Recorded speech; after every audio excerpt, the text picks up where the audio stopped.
Welcome to a new video on my channel, and this is going to be a type of a filler video, not really a clickbait. Nothing really extraordinary happened other than the fact that my Influx database has died, and it's just causing like a brain freeze for me. It's really just stopping me to focus on any other stuff, because this is something that I really want to get fixed. So I was on holiday last week and there was a power outage. Actually, there was a planned power outage, and I haven't really thought about that much, so I haven't really prepared for anything. So obviously the server died as the power went out. It doesn't have any UPS or anything like that. And then once they came back, I haven't really noticed anything, but when I came home and I wanted to do something and I checked in the InfluxDB, I wanted to check the InfluxDB database, or so I wanted to check something, and then it shows up with the welcome to Influx, start the onboarding process screen. So I have no idea what happened. Maybe the config file is corrupted, but I can see the databases, so the directory for the various databases and a lot of files in there. So I don't think that's damaged, but I don't know how to fix it. So I posted a few things on the Influx forum. I also registered on Slack, and I asked on Slack as well. So far I haven't really gotten any useful response, but at least I have gotten a few response. So I guess I just have to wait, and it's going to take some time. I mean, it's a free stuff, open source, well, at least the version that I use. So this is the support that I get. So that's where we are. But in the meantime, I did some IT purchase. So first of all, I got this webcam, and this is what you can see now. So up until now, I was using this phone with a software which is called DroidCam, and it was working fine. But for the last, I don't know, like a month or something, it started to become really buggy, and then the video would delay it so much. And this is the things that I have no idea how to fix, because it could be either the phone, so maybe a newer version of the Android or something, or the connection, or the laptop as well. So I don't know what caused it. So I thought, okay, what the hell, I'm just going to buy a camera. And actually this is something that they recommend for OBS for decent quality. It wasn't that expensive, so I thought it was a good purchase, and this is what you can see now. So it has a wider field of view, so you can see some of the clutter. Where is it? There? No, there. No, the other way around. Yeah, there. No, there. Yeah, anyway, but I can zoom in. And I got a few of these 4 terabyte Western Digital Reds because I have given up on my Zixel NAS 520. It's working fine as a just a general file storage. It's working great, but the app support is absolutely trash. I mean, the Android app hasn't been updated since 2017. The iOS app is just not working, and the one feature that I really would like to use is photo backup. So I actually spent the money to buy a Synology. I think there is a new model, DS223. So that is, I put the order, and it's coming from some different warehouse. So I think I will get it on Monday, but I already got the hard drives for it. So my current one has two terabyte hard drives, so that's going to be 2 4 terabyte hard drives, and I will still keep the original Zixel. I'm probably going to turn it off, and that's going to be like sort of like backup of the backup, and then from now on I'm going to use the Synology, and it's really the photo sync and also a better app support, so I have much better access to like documents that is on the NAS. Access them on my phone, because that was a really horrible app. It was really slow and unreliable. So if you want to use Zixel as a NAS, like file share FTP, it's great, but then none of the online and app companion apps is absolutely horrible. So yeah, that's what I learned. But I have that NAS for like 5 years now, so, and it's up and running for 5 years, and I have no issues with it. So that's it. And I also recently have some issues with my home network, And it's really my Wi-Fi which is getting really bad. I mean, already I have 2 access points. Well, I have a second router that I use as an access point, but I actually have given up because especially my Wi-Fi has so many issues, and one of the network is because my router has like a separate Wi-Fi network for 2.4 and 5 gigahertz, and then the 2.4 gigahertz sometimes it's just not working. You are connected to it, you have full strength, and there is no data, or there is like a lot of lag.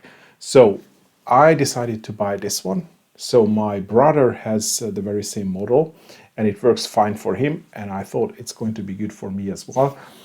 So this is not a router, this is just an access point. So in this box I have 3 of these small boxes, and they have 2 network connection on the back, so you can just run a cable, and then you can run another cable through, and you configure one, configure the SSID and everything, and then when you connect the second one, it will automatically get the same settings. So it will create like a mesh network at home, and it has all the buzzwords like beamforming and everything, and it's Wi-Fi 6, and I'm going to have one single SSID for 2.5 and 5 gigahertz as well, 2.4 and 5 gigahertz as well. So I think that's going to be much better. So I will have one downstairs, one upstairs, and one in the garage area, which is going to provide Wi-Fi to the sort of like a driveway and the fence and everything, where I have some of the ESP devices and also cameras. So that was the main goal. So these are these stuff. And in terms of the IoT, I have the new Sonoff iHost, which is in the post. Actually, I thought they have posted it to me a couple of, like 2 weeks ago, but I think there was an issue. So it is coming. It's a little bit delayed, but it's going to be here. And I am excited about this because I feel like this is like a first of a cloud ecosystem providing local execution and local logic, which I think it's going to be good. Maybe it's not something that I would really need, but I'm getting a lot of comments on my Sonoff videos, like, okay, what happens if I don't have the internet up and running? So I think in certain areas, in certain parts of the world where either the internet is very slow or unreliable, I think it's going to be a really good addition. And again, it's like having a home assistant server, but from Sonoff, where you don't have to install everything. You just get this box, you hook it up, and then it's just going to take over your cloud scenes and cloud logic and then execute them locally. At least this is how I understood, and that's my expectation, but we're going to see once it arrives here. So that's that. And then on the, not so much on the IT, but some of the train stuff and the modeling, I just wanted to show you a couple of things. So I have this big thing here. So my friend has 3D printed for me a no-hub chassis, 1/32 scale. So this is a really rough 3D print. So that needs to be like sanded and primed and filled and sanded and everything. So that's going to be a really, really long project. But, this is like my favorite loco, and I have this model in a couple of different scales. And I know that Hellion makes one in gauge 1, but they don't make the Hungarian version, which differs from the Danish and the Norwegian and the the Swedish version in a few cases, in a few things. So for example, that I think it was only the Hungarian version which didn't have a turbo, which means that some of the roof elements are different. And also back in the days in Hungary, the heating was done by steam, so it has a steam plant as well, which has different outlets here. And I think the Danish version has a door on the front. Obviously this doesn't. So there are a few differences, but yeah, this friend of mine, he makes like loads of models in, but he models in G-scale. And I think at some point he just decided that, oh, it's going to be great. No, I think he was redesigning the knob because he had some better ideas how he wants to design his models. And I said, okay, I'm going to just redraw it in 132 scale as well, because most of his model is, I think, 1:26. So it is brand new, and I have also a lot of small details like the bogie side frames. I also have cabs. Oops, something has fallen out.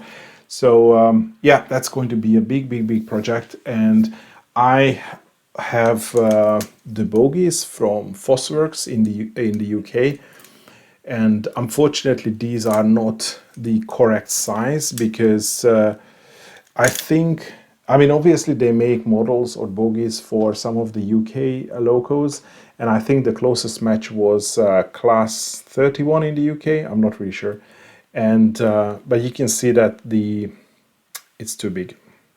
I mean, the frame is too wide, so I would need to remake this metal cage, you know, to the correct width. So that's going to be a challenge. I mean, it's not going to be a, you know, big challenge to design this. I think it's going to be a challenge just to make this because you know, I've designed sheet metals and you know, bend sheet metals, but I'm pretty sure that my shop is not going to be able to bend this edge here. So that probably I have to do this manually. But other than that, I have the bearings, and well, the bearings are here as well. So I'm quite excited to make this work and then happen. But again, there's so many projects. I mean, this is going to take an awful lot of time anyway. And I've already created some drawings for 7 1/4. So I thought maybe you know, I don't really want to do a lot with the loco. I mean, I need new controller. And I would also like to have a driving truck, a driving trolley. And the one I have at the moment, you know, it's fine. But if I would have, something which is a slightly longer, it would be more comfortable to sit on. And I thought this would be a good opportunity to redesign a bogie as well. So I've done that. I have a new bogie design. Actually, I have 2 designs, and it's fairly similar to how I designed the loco as well, but I thought for the you know, for like a trolley or a wagon, I can design it from less material. So it's going to be a little bit lighter. It's going to be probably cheaper to get it manufactured as well. So that's something which is in the works. I haven't really ordered any of the CNC parts. I've contacted my friend who made the wheels. So I asked him if he has the capacity to just make new wheels. And since I asked him to do 7 1/4 inch gauge or wheels for a 7 1/4 inch gauge, I also asked him if he can do wheels from gauge 1 as well. Because for the no-hub I have wheels, but I want to do some more. So I am actually ordering wheels, and I think in a previous video I said that I did a lot of you know, various bits and pieces purchased from AliExpress, for example some 3mm rods and also bearings. So those would be for new wagons and locos. So I have the axles, I have bearings, all I need is wheels. So I've designed gauge 1 you know, compatible wheels as well. So I'm hoping I can get those cut as well from stainless steel. But all I have mentioned is probably enough for an entire year. And just a sec. I have something else here as well, which I don't know if I would be able to show you. But there is yet another PCB, which is, I purchased this also related to the EV charger project, because I found a chap from, I think he's from Canada, and then he made this shield which goes over to an ESP32, this provides CAN communication. So I already you know, play around with CAN, but now I want to use CAN bus with a car, because my long-term goal is that now I have my EV and I'm extracting all the, the charge information. But it would be great if I can also get data from the car, like the odometer settings, the state of charge from the battery. So the idea is that I would get this on an ESP32, and I would try to program it to get the, the specific ODB data for my car. And then, because once I have a proper Wi-Fi network, so when the car comes back, so when I come back home, the ESP would probably just gather the information during the drive, and then when it's able to connect to the Wi-Fi network, it can just push it through the server to MQTT, or maybe even only just keep the last data. Like I just want, okay, what's the odometer setting, or what's the state of charge, and based on that I can do some more scenarios, like maybe in the future, based on how much the car is charged, I can control the charge current. So if the car is only needs like 1 hour of charge, maybe I can just lower the current and then just let it charge longer.